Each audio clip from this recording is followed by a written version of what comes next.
I'm your cunningly charismatic co-host to myself, Colin. Welcome to this week's edition of The Weekly Review. Today you are all very lucky viewers because we've got a whole host of interesting stories lined up for you. But today I'm feeling like keeping you in suspense, so before we get into what's coming up next, I'm going to send it over to Colin Cloud with the weather. Hi. This last week was a real doozy, actually. We had everything from days that made you sweat to days where you froze your nose off on the way to class. And pretty much everything else in between. Surprisingly though, this week we had kind of an anomaly. A lot of the coldest days were actually days where we had little to no wind. This is rare here. Typically the wind chill is what makes things cold in this area of the country. Okay, now that I've actually started doing a little more thinking about it, I really think that I should start to make some predictions, maybe instead of just not doing recaps of past weather. Moving on. Astute viewers will remember that at the end of last week's episode, we premiered a brief teaser for an upcoming documentary that we will be showing at the end of today's show. Before that, however, we will cover a few minor stories. But before even that, we'll be throwing it over to Colin Coward with a succinct summary of the world of sports in the last week. Sports. This week in the world of sports, we got some big news. First, as a side note, we're not in our normal studio location. We're building a new one. Right now, this is our tent. This might be your laundry machine. That's besides the point, because we got some big news. Nebraska football. Excellent job, boys. You look fantastic out there.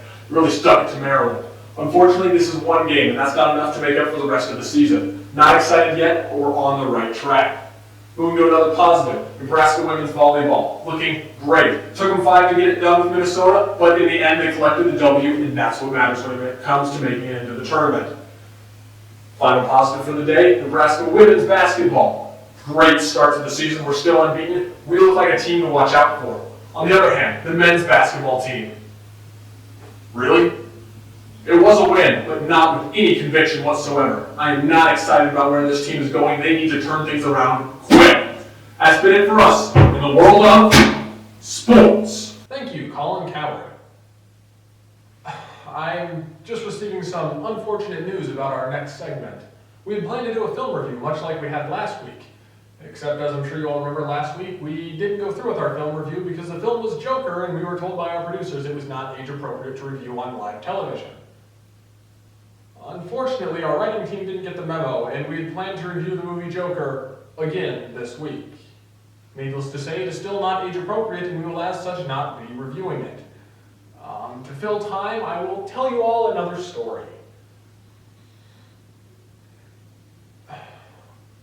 One day, a friend and I were traveling in our kayaks across a calm, peaceful lake when we came upon a fish that had died.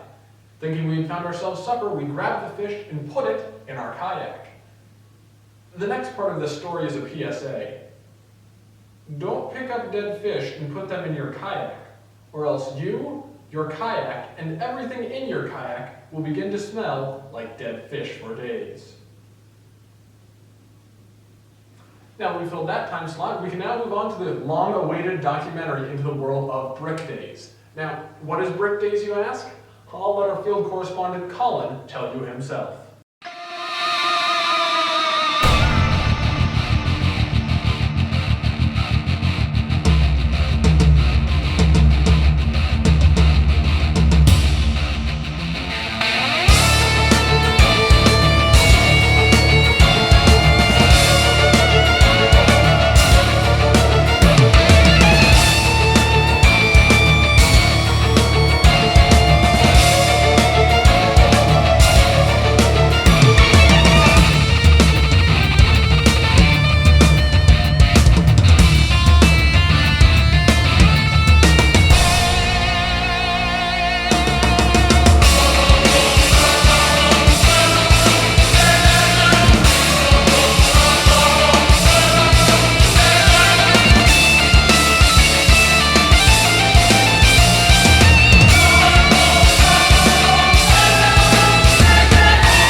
show. Thank you for tuning in, and we hope to see you all again next week.